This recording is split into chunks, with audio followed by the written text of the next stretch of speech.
Hi ಎಲ್ಲರಿಗೂ ನಮಸ್ಕಾರ. ಬನ್ನಿ ಪ್ರೇಮ ಕಾವ್ಯ ಸೀರಿಯಲ್ ಏನಾಗ್ತಾ ಇದೆ ಅಂತ ನೋಡಿಕೊಂಡು ಬರೋಣ. ಈ ಕಡೆ ಇನ್ಸ್ಪೆಕ್ಟರು ಕಲ್ಯಾಣಿ ಮನೆಗೆ ಬರ್ತಾರೆ. ಬಂದಿದ್ದ ತಕ್ಷಣ ರಾಣಿ ಇನ್ಸ್ಪೆಕ್ಟರ್ನ ನೋಡಿಬಿಟ್ಟು ತುಂಬಾ ಗಾಬರಿ ಆಗಿಬಿಡ್ತಾಳೆ.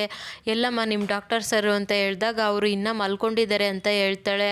ಸರಿ ಆಯಿತು, ಹೋಗ್ಬಿಟ್ಟು ಇನ್ಸ್ಪೆಕ್ಟರ್ ಬಂದಿದ್ದಾರೆ ಬಾ ಅಂತ ಕರ್ಕೊಂಡು ಬಾ ಅಂತ ಹೇಳಿದಾಗ ರಾಣಿ ಕೂಡ ಇನ್ನೇನು ಹೋಗಬೇಕು, ಅಲ್ಲಿಗೆ ರಾಮ್ ಕೂಡ ಬರ್ತಾನೆ. ಅವರೇ ಬಂದಿದ್ದಾರೆ ನೋಡಿ ಅಂತ ಹೇಳಿದಾಗ ರಾಮ್ ಸರ್ ನಾವು ನಿಮ್ಮನ್ನ ಅರೆಸ್ಟ್ ಮಾಡ್ತಾ ಇದ್ದೀವಿ ಅಂತ ಹೇಳ್ತಾರೆ. ಸರ್ ಏನು ಮಾತಾಡ್ತಾ ಇದ್ದೀರಾ, ನಾನು ನೀವೆಲ್ಲೋ ತಪ್ಪಾಗಿ ಬಂದಿದ್ದೀರಾ ಅಂತ ಹೇಳಿದಾಗ ನಾವು ಕರೆಕ್ಟ್ ಆಗಿರೋ ಜಾಗಕ್ಕೇ ಬಂದಿದ್ದೀವಿ, SP ಇದ್ದ ಆರ್ಡರ್ ಆಗಿದೆ, ಹಾಗೆ ನಿಮ್ಮ ಮೇಲೆ FIR ಕೂಡ ಆಗಿದೆ ಅಂತ ಹೇಳಿದಾಗ ಸರ್ ಏನು ಮಾತಾಡ್ತಾ ಇದ್ದೀರಾ, ನಾನು ಯಾವ ತಪ್ಪು ಕೂಡ ಮಾಡಿಲ್ಲ ಅಂತ ರಾಮ್ ಹೇಳ್ತಾನೆ.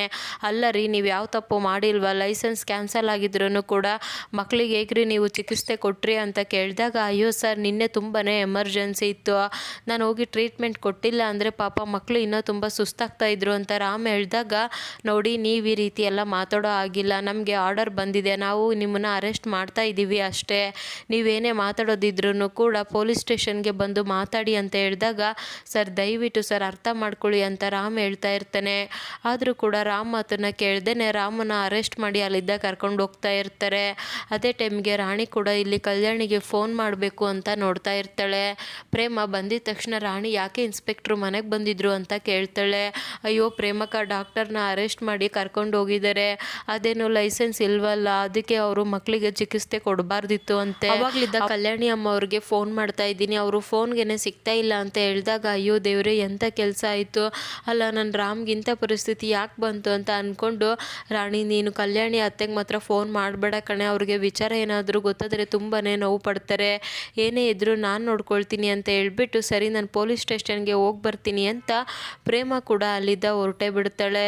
ಅದೇ ಟೈಮ್ಗೆ ಈ ಕಡೆ ರಾಮ್ ಕೂಡ ಇನ್ಸ್ಪೆಕ್ಟರ್ ಹತ್ರ ಸರ್ ದಯವಿಟ್ಟು ಅರ್ಥ ಮಾಡ್ಕೊಳ್ಳಿ, ಎಮರ್ಜೆನ್ಸಿ ಇದ್ದಿದ್ದಕ್ಕೇ ನಾನು ಚಿಕಿತ್ಸೆನ ಕೊಟ್ಟಿದ್ದು, ನೀವು ಈ ರೀತಿ ಕರ್ಕೊಂಡು ಬಂದು ನನಗೆ ಅವಮಾನ ಮಾಡಬೇಡಿ ಅಂತ ಹೇಳಿದಾಗ ನೋಡಿ ಇದು ನಮ್ಮ ಡ್ಯೂಟಿನ ನಾನು ಮಾಡ್ತಾ ಇದ್ದೀನಿ, ನೀವು ಇವಾಗ ಹೋಗಿ ಸೆಲ್ಲಲ್ಲಿ ಕುತ್ಕೊಳ್ಳಿ ಅಂತ ಹೇಳಿದಾಗ ಸರ್ ಪ್ಲೀಸ್ ಸರ್ ಸೆಲ್ಲಲ್ಲೆಲ್ಲ ಬೇಡ ಅಂತ ರಾಮ್ ಹೇಳ್ತಾನೆ. ನೋಡಿ ನಿಮ್ಮ ಮೇಲೆ FIR ಆಗಿದೆ, ನೀವು ಸೆಲ್ ಒಳಗೇ ಕುತ್ಕೋಬೇಕು, ಏನು ನೋಡ್ತಾ ಇದ್ದೀರಾ, ಕರ್ಕೊಂಡೋಗಿ ಸೆಲ್ ಒಳಗೆ ಕೂರಿಸಿ ಅಂತ ಹೇಳಿದಾಗ ಸರ್ ಪ್ಲೀಸ್ ಸರ್ ನಾನು ತಪ್ಪು ಮಾಡಿಲ್ಲ ಅಂತ ರಾಮ್ ಹೇಳ್ತಾನೆ. ಸರ್ ನೀವು ಈ ರೀತಿ ಆಟ ಮಾಡಿದ್ರೆ ಇನ್ಸ್ಪೆಕ್ಟರ್ ಸುಮ್ಮನೆ ನಮಗೆ ಬೈತಾರೆ, ಬಂದು ಕುತ್ಕೊಳ್ಳಿ ಅಂತ ಹೇಳ್ಬಿಟ್ಟು ಪಾಪ ರಾಮ್ನ ಕರ್ಕೊಂಡೋಗಿ ಸೆಲ್ ಒಳಗೆ ಹಾಕಿ ಬಿಡ್ತಾರೆ. ಸರ್ ಪ್ಲೀಸ್ ಸರ್ ಅಟ್ಲೀಸ್ಟ್ ನನಗೊಂದು ಫೋನ್ ಮಾಡೋಕ್ಕಾದ್ರೂ ಅವಕಾಶ ಮಾಡಿಕೊಡಿ ಅಂತ ಹೇಳಿದಾಗ ರೀ ಅವನಿಗೆ ಫೋನ್ ಅಂತೆ ತಂದು ಕೊಡಿ ಅಂತ ಇನ್ಸ್ಪೆಕ್ಟರ್ ಹೇಳ್ತಾರೆ. ಕಾನ್ಸ್ಟೇಬಲ್ ಫೋನ್ನ ಇಸ್ಕೊಂಡು ರಾಮ್ ಕೂಡ ಇಲ್ಲಿ ಸ್ನೇಹಗೆ ಕಾಲ್ ಮಾಡ್ತಾನೆ.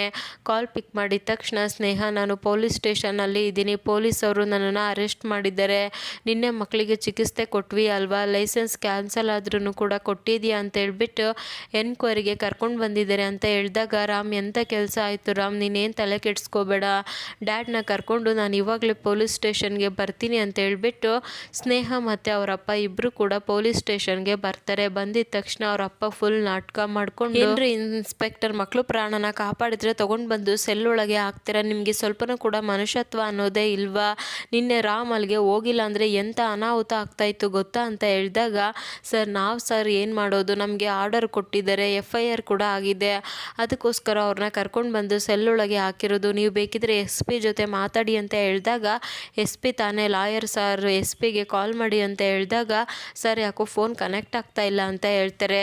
ನೋಡಿ ಇನ್ಸ್ಪೆಕ್ಟರ್ ನಾನು SP ಹತ್ರ ಮಾತಾಡಬೇಕು, ದಯವಿಟ್ಟು SP ಅವರಿಗೆ ಫೋನ್ ಮಾಡಿಕೊಡಿ ಅಂತ ಹೇಳಿದಾಗ ಸರ್ ಇದು ನನ್ನ ಕರ್ತವ್ಯ, ಆ ರೀತಿ ಎಲ್ಲ ನನ್ನನ್ನು ಡಿಸ್ಟರ್ಬ್ ಮಾಡಬಾರ್ದು, ನೀವು ಬೇಕಿದ್ರೆ SP ಹತ್ರನಾದರೂ ಮಾತಾಡಿ, ಯಾರ ಹತ್ರನಾದರೂ ಮಾತಾಡಿ, ಆದರೆ ಈ ವಿಚಾರದಲ್ಲಿ ನನ್ನನ್ನು ಮಾತ್ರ ಇನ್ವಾಲ್ವ್ ಮಾಡಬೇಡಿ ಅಂತ ಇನ್ಸ್ಪೆಕ್ಟರ್ ಹೇಳ್ತಾರೆ.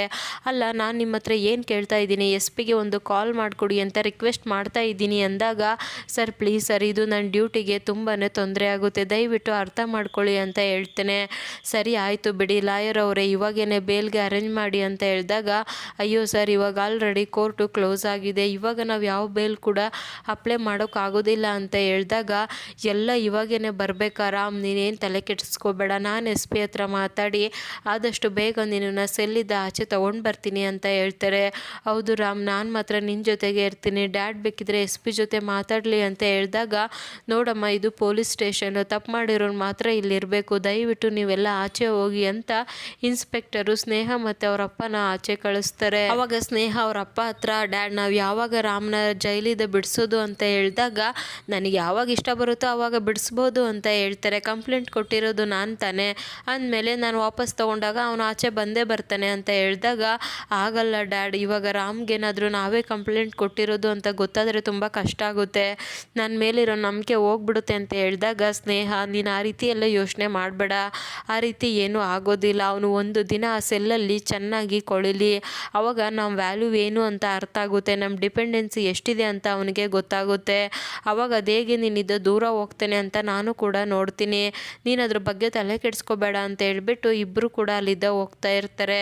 ಅದೇ ಟೈಮ್ಗೆ ಪ್ರೇಮ ಕೂಡ ಅಲ್ಲಿಗೆ ಬರ್ತಾರೆ. ಪ್ರೇಮನ ನೋಡಿಬಿಟ್ಟು ಸ್ನೇಹ ಅಂತೂ ತುಂಬಾ ಕೋಪ ಮಾಡ್ಕೊಳ್ತಾಳೆ. ಡ್ಯಾಡ್, ಈ ಪ್ರೇಮನ ಮಾತ್ರ ಸುಮ್ಮನೆ ಬಿಡಬಾರ್ದು, ಈ ಪ್ರೇಮಗೆ ಸರಿಯಾಗಿ ಬುದ್ಧಿ ಕಲಿಸ್ಬೇಕು ಅಂತ ಹೇಳಿದಾಗ, ರಾಮ್ ಇವತ್ತು ಸೆಲ್ಲಲ್ಲಿದ್ದು ಸರಿಯಾಗಿ ಬುದ್ಧಿ ಕಲಿತ್ರೆ ನಾಳೆ ಹೋಗ್ಬಿಟ್ಟು ಪ್ರೇಮಗೆ ಸರಿಯಾಗಿ ಬುದ್ಧಿ ಕಲಿಸ್ತೇನೆ, ಅದ್ರ ಬಗ್ಗೆ ನೀನೆಲ್ಲ ಯೋಚನೆ ಮಾಡಬೇಡ ಸ್ನೇಹ, ಅದು ಅದ್ರ ಪಾಡಿಗೆ ಆಗುತ್ತೆ ಅಂತ ಹೇಳ್ಬಿಟ್ಟು ಸ್ನೇಹನ ಕರ್ಕೊಂಡು ಅಲ್ಲಿದ್ದ ಹೊರಡ್ತಾರೆ. ಈ ಕಡೆ ಪ್ರೇಮ ಒಳಗಡೆ ಬಂದಿದ್ದ ತಕ್ಷಣ, ಇನ್ಸ್ಪೆಕ್ಟರ್, ನನ್ನ ಗಂಡ ಏನೂ ತಪ್ಪು ಮಾಡಿಲ್ಲ, ದಯವಿಟ್ಟು ಅವ್ರನ್ನ ಬಿಟ್ಬಿಡಿ, ಅವರು ನಿಜವಾಗ್ಲೂ ಕೂಡ ಮಕ್ಕಳು ಪ್ರಾಣನ ಕಾಪಾಡಿದ್ದಾರೆ, ಅಂಥವ್ರನ್ನ ಸೆಲ್ಲೊಳಗೆ ಹಾಕೋದು ತಪ್ಪು ಅಂತ ಹೇಳಿದಾಗ, ಯಾರಮ್ಮ ನೀನು ಹೇಳಿದ ತಕ್ಷಣ ಬಿಟ್ಬಿಡೋಕ್ಕಾಗುತ್ತಾ, ಸುಮ್ಮನೆ ಹೋಗಮ್ಮ, ನಿನ್ನಂಥವ್ರನ್ನ ಎಷ್ಟು ಜನ ನೋಡಿಲ್ಲ ಅಂತ ಹೇಳಿದಾಗ, ಇಲ್ಲ ಸರ್, ನಾನು ಮಾತ್ರ ಇಲ್ಲಿದ್ದ ಹೋಗೋದಿಲ್ಲ, ನಾನು ನನ್ನ ಗಂಡನ ಬಿಡಿಸ್ಕೊಂಡೇ ಇಲ್ಲಿದ್ದ ಹೋಗೋದು ಅಂತ ಹೇಳ್ತಾಳೆ. ನೀವು ಈ ರೀತಿ ಬಾಯಿ ಮಾತಲ್ಲಿ ಹೇಳಿದ್ರೆ ಏನೂ ಕೇಳೋದಿಲ್ಲ ಅಲ್ವಾ ಅಂತ ಹೇಳ್ಬಿಟ್ಟು ಸುಮಿತ್ರಾ, ಬಾರಮ್ಮ ಇಲ್ಲಿ ಮೊದಲು ಈ ಯಂಗ್ಸ್ನ ಕರ್ಕೊಂಡೋಗಿ ಹೊರಗಡೆ ಬಿಟ್ಪ ಅಂತ ಹೇಳಿದಾಗ, ಏನಮ್ಮ ಮಾಡ್ತಾ ಇದೆಯಾ ಇಲ್ಲಿ, ನಡಿ ಹೊರಗಡೆ ಅಂತ ಪ್ರೇಮನ ಕರ್ಕೊಂಡು ಬರ್ತಾರೆ.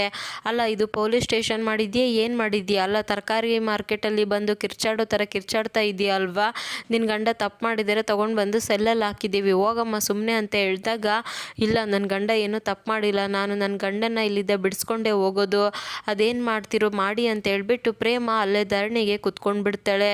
ಈ ಕಡೆ ಇನ್ಸ್ಪೆಕ್ಟರು ಒಳಗಡೆ ಬಂದುಬಿಟ್ಟು, ಸರ್ ಏನು ಸರ್, ನಾನು ಗಂಡನ ಬಿಡಿಸ್ಕೊಂಡು ಹೋಗ್ತೀನಿ ಅಂತ ಹೇಳ್ಬಿಟ್ಟು ಇವಾಗ ಸೈಲೆಂಟ್ ಆಗಿದ್ದಾಳೆ ಅಂತ ಹೇಳ್ಬಿಟ್ಟು ನಗ್ತಾ ಇರ್ತಾರೆ. ನೋಡಿದರೆ ಪ್ರೇಮ ಇಲ್ಲಿ ಧರಣಿ ಮಾಡ್ತಾ ಇರ್ತಾಳೆ.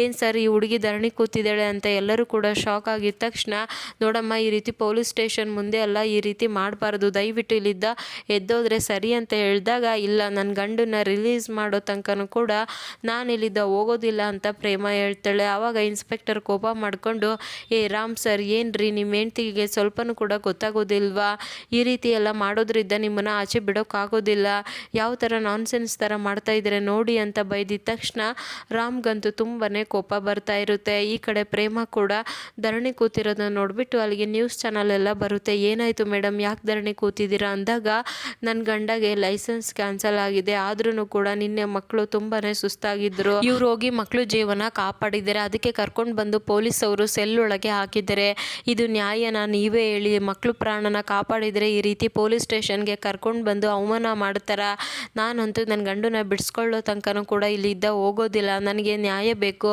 ನನ್ನ ಗಂಡನ ಅವರು ಬಿಡಬೇಕು ಅಂತ ಹೇಳ್ಬಿಟ್ಟು ಪ್ರೇಮ ಇಲ್ಲಿ ನ್ಯೂಸಲ್ಲೆಲ್ಲ ಮಾತಾಡ್ತಾ ಇರಬೇಕಾದ್ರೆ ಇನ್ಸ್ಪೆಕ್ಟರ್ಗಂತೂ ತಲೆ ಕೆಟ್ಟು ಹೋಗ್ಬಿಡುತ್ತೆ. ಅಯ್ಯೋ ದೇವ್ರೆ, ಹೇಗಾದರೂ ಮಾಡಿ ಇವಳನ್ನ ಕಳಿಸ್ಬೇಕು ಅಂತ ಹೇಳ್ಬಿಟ್ಟು ಮತ್ತೆ ಪ್ರೇಮ ಹತ್ರ ಬಂದುಬಿಟ್ಟು ಇಲ್ಲಿದ್ದ ಎದ್ದೋಗು ಅಂತ ಹೇಳ್ತಾರೆ.